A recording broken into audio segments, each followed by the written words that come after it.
കേരളപ്പിറവി ദിനത്തിൽ ചേർന്ന പ്രത്യേക നിയമസഭാ സമ്മേളനത്തിലാണ് രാജ്യത്തെ ആദ്യ അതിദാരിദ്ര്യമുക്ത സംസ്ഥാനമായി കേരളം മാറിയ പ്രഖ്യാപനം നടന്നത്.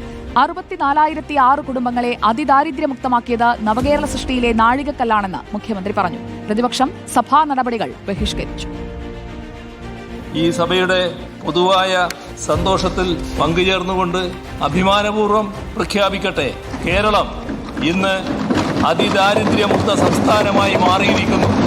ചരിത്ര പ്രഖ്യാപനം. നവകേരള സൃഷ്ടിയുടെ തുടർച്ചയായി സംസ്ഥാനം കൈവരിച്ച നേട്ടം. കഴിക്കാൻ ഭക്ഷണമില്ലാത്ത, താമസിക്കാൻ വീടില്ലാത്ത, സൗജന്യ ചികിത്സ ലഭിക്കാത്ത ഒരാൾ പോലും സംസ്ഥാനത്തില്ലെന്ന് ഉറപ്പുവരുത്തുകയാണ് സർക്കാർ. 64,006 കുടുംബങ്ങളെ അതിദാരിദ്ര്യാവസ്ഥയിൽ നിന്ന് മുക്തമാക്കിയത് നവകേരള സൃഷ്ടിയിലെ നാഴികക്കല്ലെന്ന് മുഖ്യമന്ത്രി പിണറായി വിജയൻ. നവകേരള നിർമ്മിതിയുടെ ഒരു പ്രധാന നാഴികക്കല്ല് കൂടി നാം പിന്നിടുകയാണ്.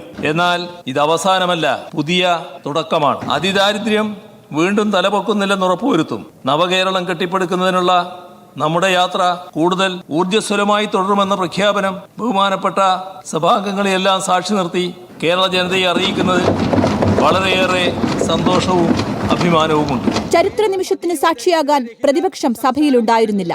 പ്രഖ്യാപനം ശുദ്ധ തട്ടിപ്പെന്ന് പ്രതിപക്ഷ നേതാവ്. മുഖ്യമന്ത്രിയുടെ ഈ പ്രഖ്യാപനം എന്ന് പറയുന്നത് ശുദ്ധ വെട്ടിപ്പാണ്, പച്ച നുണകളുടെ സമാഹാരമാണത്. ഞങ്ങൾ അതിൻ്റെ പൊള്ളത്തരം മുഴുവൻ ജനങ്ങളോട് പ്രചരണം വഴി ജനങ്ങളെ ഞങ്ങൾ ബോധ്യപ്പെടുത്തി കൊടുക്കും. തട്ടിപ്പെന്ന് പറയുന്നത് സ്വന്തം ശീലം കൊണ്ടെന്ന് മുഖ്യമന്ത്രിയുടെ തിരിച്ചടി. തട്ടിപ്പ് എന്ന് പറയുന്നത് സ്വന്തം ശീലങ്ങൾ എന്ന് പറയുന്നതാണ്.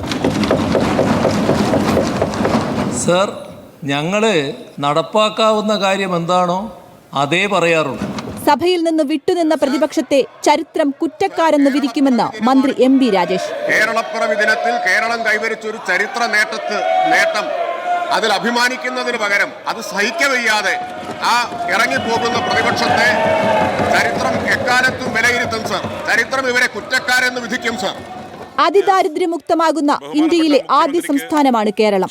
സുപ്രധാന പ്രഖ്യാപനത്തോടെ LDF പ്രകടന പത്രികയിലെ മുഖ്യ വാഗ്ദാനമാണ് സർക്കാർ നടപ്പാക്കിയിരിക്കുന്നത്.